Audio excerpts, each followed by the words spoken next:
नमस्ते दोस्तों। कभी आपके साथ भी ऐसा हुआ है? महीने की सैलरी अकाउंट में आती है और सिर्फ 15-20 दिन बाद लगता है, यार पैसे गए कहाँ। फिर हम सोचते हैं कि शायद सैलरी कम है, लेकिन सच ये है कि प्रॉब्लम हमेशा इनकम की नहीं होती। प्रॉब्लम होती है प्लानिंग की। चाहे आप 30,000 कमाते हो या 3 लाख, अगर बजट नहीं है तो पैसे कभी कंट्रोल में नहीं रहेंगे। और इसीलिए आज की वीडियो में मैं आपको बताऊंगा एक सिंपल फैमिली बजट कैसे बनाया जाता है, जिसे मैं खुद फॉलो करता हूँ। ना कोई कॉम्प्लिकेटेड एक्सेल फार्मूलाज, ना कोई पेड ऐप्स, बस एक सिंपल सिस्टम जो आज से ही इम्प्लीमेंट कर सकते हैं। तो चलिए शुरू करते हैं। वेलकम बैक टू पैसे की सोच। यहाँ हम मिडिल क्लास फैमिलीज़ के लिए सिंपल लैंग्वेज में पर्सनल फाइनेंस को इजी बनाते हैं। अगर आप पहली बार चैनल पर आए हैं तो चैनल को सब्सक्राइब ज़रूर करिए, क्योंकि हर वीक हम प्रैक्टिकल फाइनेंशियल वीडियोस लेकर आते हैं। चलिए शुरू करते हैं। बजट बनाना शुरू करने से पहले सबसे पहले और सबसे इम्पोर्टेंट काम है ये समझना कि पैसा आ कितना रहे है और जा कितना रहा है। अगर आपको यही नहीं पता तो बजट बनाना मुश्किल हो जाएगा। मैं पर्सनली एक सिंपल एक्सेल शीट मेंटेन करता हूँ। उसमें सिर्फ 3 चीज़ें लिखता हूँ: इनकम, एक्सपेंस, सेविंग्स और इन्वेस्टमेंट। बस इससे मुझे महीने की क्लियर पिक्चर मिल जाती है कि चीज़ पर कितना खर्चा हो रहा है और कहाँ अननेसेसरी स्पेंडिंग हो रही है। अगर आप एक्सेल यूज़ नहीं करते तो नोटबुक या मोबाइल नोट्स भी चलेगा। टारगेट सिर्फ एक है, हर रुपए का हिसाब होना चाहिए। अब अपने एक्सपेंसेस को 3 कैटेगरी में डिवाइड कीजिए। पहला, नीड्स। ये वो एक्सपेंसेस है जो ज़रूरी है, जैसे हाउस रेंट या home loan, ration, electricity bill, school fees, petrol, insurance, EMI. इनके बिना घर चलाना मुश्किल है।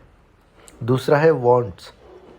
ये वो चीज़ें हैं जो ज़रूरी नहीं है लेकिन लाइफ को एंजॉयबल बनाती है, जैसे shopping, movies, restaurant, online shopping, vacations.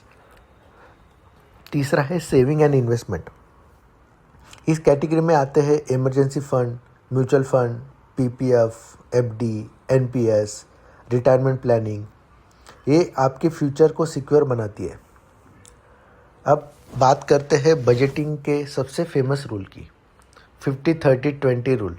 इसका मतलब है आप जितना महीने का इनकम कमाते हो उसका 50% नीड्स के लिए, 30% वांट्स के लिए और कम से कम 20% सेविंग और इन्वेस्टमेंट के लिए जाना चाहिए। एग्जाम्पल लेते हैं, अगर आपकी मंथली सैलरी 60,000 है तो 30,000 नीड्स के लिए, 18,000 वांट्स के लिए और 12,000 सेविंग और इन्वेस्टमेंट के लिए। सिंपल है, लेकिन एक बात याद रखिए, ये कोई फिक्स लॉ नहीं है। हर फैमिली की सिचुएशन अलग होती है। अगर आपकी ईएमआई ज़्यादा है तो शायद नीड्स 60% भी हो सकती है। कोई प्रॉब्लम नहीं। गोल ये होना चाहिए कि धीरे धीरे सेविंग और इन्वेस्टमेंट का परसेंटेज बढ़ाया जाए। बजट बनाना सिर्फ एक बार का काम नहीं है। हर महीने सिर्फ 10-15 मिनट निकालिए। देखिए कहाँ ओवर स्पेंडिंग हो रही है, कहाँ अननेसेसरी खर्चा हो रहा है, और नेक्स्ट मंथ उसे इम्प्रूव कीजिए। याद रखिए, बजट एक हैबिट है, एक बार का प्रोजेक्ट नहीं। मैं एक और सिंपल रूल फॉलो करता हूँ। सैलरी अकाउंट में आते ही सबसे पहले सेविंग और इन्वेस्टमेंट अलग कर देता हूँ। उसके बाद जो पैसा बचता है उसी में पूरा महीना चलता। इस प्रिंसिपल को कहते हैं पे योरसेल्फ फर्स्ट, और मेरी नज़र में ये बजटिंग का सबसे पावरफुल रूल है। अब बात करते हैं कुछ कॉमन मिस्टेक्स की, जैसे कि बजट बनाया ही नहीं, छोटे एक्सपेंसेस को इग्नोर करना, 100-200 यही मिलाकर महीने में हज़ारों रुपए बन जाते हैं। बजट बनाकर कभी रिव्यू ना करना। अगर रिव्यू नहीं करेंगे तो इम्प्रूवमेंट भी नहीं होगी। दोस्तों, बजट का पर्पज़ सिर्फ पैसे बचाना नहीं है। बजट का पर्पज़ है फाइनेंशियल स्ट्रेस को कम करना। जब आपको पता होता है पैसे आ कितना रहा है और जा कितना रहा है, तब फाइनेंशियल डिसीजन लेना बहुत इजी हो जाता है। इमरजेंसी फंड भी बनता है, इन्वेस्टमेंट भी बढ़ते हैं और धीरे धीरे फाइनेंशियल फ्रीडम की जर्नी शुरू हो जाती है। मैं जो मंथली बजट शीट यूज़ करता हूँ उसका टेम्पलेट मैंने इस वीडियो के डिस्क्रिप्शन में डाला है, उसे डाउनलोड कीजिए और आज से ही अपना फैमिली बजट बनाना शुरू कीजिए। अगर वीडियो पसंद आई हो तो लाइक ज़रूर करिए, अपने फैमिली और फ्रेंड के साथ शेयर करिए और पैसे की सोच को सब्सक्राइब करना मत भूलिए।